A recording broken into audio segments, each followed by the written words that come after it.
আচ্ছা, একবার ভেবে দেখুন তো, যে ছাত্রদল বিএনপির প্রাণ, সেই ছাত্রদলের বিরুদ্ধেই যদি খোদ তারেক রহমান কোনো শক্ত সিদ্ধান্ত নেন, তবে বিএনপিতে কেমন তোলপাড় হতে পারে?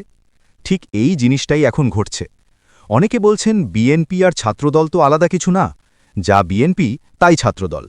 কিন্তু মজার ব্যাপার হলো, আমাদের দেশের আইনের আরপিওর মারপ্যাচে কিন্তু কোনো রাজনৈতিক দল সরাসরি ছাত্র সংগঠন রাখতে পারে না। আওয়ামী লীগ বা জামায়াত এটাকে ভ্রাতৃপ্রতিম বললেও বিএনপি এতদিন গায়ের জোরে এটাকে নিজেদের অংশ বলেই চালিয়ে আসত। কিন্তু এখন দৃশ্যপট বদলে গেছে। শিবিরের কথা ধরুন, এখন কিন্তু শিবির আর জামায়াতের মধ্যে সেই আগের মতো মাখামাখি নেই। শিবির এখন সম্পূর্ণ নিজেদের নিয়মে চলে। তাদের কমিটি গঠন বা সিদ্ধান্তে জামায়াতের কোনো হাত নেই। অথচ ছাত্রদলের দিকে তাকিয়ে দেখুন, তাদের সব সিদ্ধান্ত আসে গুলশান বা লন্ডন থেকে। রুহুল কবির রিজভী সাহেব যখন বিবৃতি দেন, তখন ওটাই আইন। কিন্তু প্রশ্নটা সেখানে নয়। প্রশ্নটা হচ্ছে, তারেক রহমান কি তবে শিবিরের মাধ্যমে ম্যানেজড হয়ে গেলেন? শুনতে অবাক লাগছে। ছাত্রদলের কর্মীরাই কিন্তু এখন আড়ালে এই কথা বলছেন। তারা বলছেন, আমরা তারেক রহমানের জন্য জান দিতে পারি, স্লোগান দিতে দিতে মুখে ফেনা তুলে ফেলি, কিন্তু নেতার সাথে দেখা করার সুযোগ পাই না। আর শিবিরের ছেলেরা দিব্যি তারেক রহমানের ড্রয়িং রুমে বসে আড্ডা দিচ্ছে। কি অদ্ভুত, তাই না?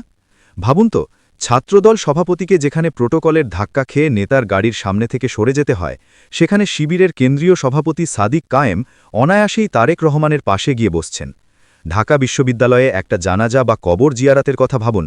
পাশে ভিসি সাহেব আর তারেক রহমান প্রোটোকল ভেঙে সাদিক কায়েমকে কাছে টেনে গেলেন, জড়িয়ে ধরে জিজ্ঞেস করলেন, সাদিক কেমন আছো? এদিকে বেচারা ছাত্রদল নেতারা তখন লাইনের অনেক পেছনে দাঁড়িয়ে হাঁ করে তাকিয়ে দেখছেন। এটা কেমন হলো?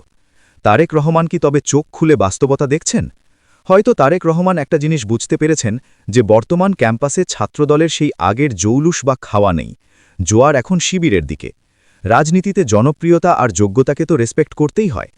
দ্বিতীয়ত, তারেক রহমান হয়তো এখন তার মা বেগম খালেদা জিয়ার পথ অনুসরণ করতে চাইছেন। আপনাদের কি মনে আছে 2012-13 সালের সেই নয়াপল্টনের কথা? খালেদা জিয়া যখন সমাবেশে আসতেন, শিবিরের এক নেতা মাইকে এসে বলতেন, সবাই বসে পড়ুন, আর মুহূর্তের মধ্যে পুরো পল্টন শান্ত হয়ে যেত।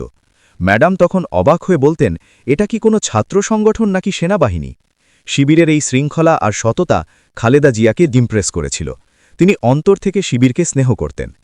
তারেক রহমান হয়তো এখন সেই একই ইমেজ তৈরি করতে চাইছেন। তিনি দেখছেন, ছাত্রদলের একাংশ এখন বিশৃঙ্খল আর অযোগ্য হয়ে পড়ছে। সেখানে শিবির অনেক বেশি স্মার্ট আর অর্গানাইজড। তিনি বুঝতে পারছেন, শুধু ভাইয়া ভাইয়া বলে চিল্লালেই কাজ হবে না, মাঝে জনপ্রিয়তা থাকতে হবে। এখন লড়াইটা কোথায়? তারেক রহমান বলছেন, ছাত্রদল আর শিবিরকে কাঁধে কাঁধ মিলিয়ে কাজ করতে হবে। কিন্তু ছাত্রদলের কিছু নেতার ইগোতে লেগেছে। তারা বলছেন, শিবিরের সাথে কোনো ঐক্য সম্ভব নয়। এখন আপনারাই বলুন, কে আসল নেতা আর কে শুধু স্লোগানধারী?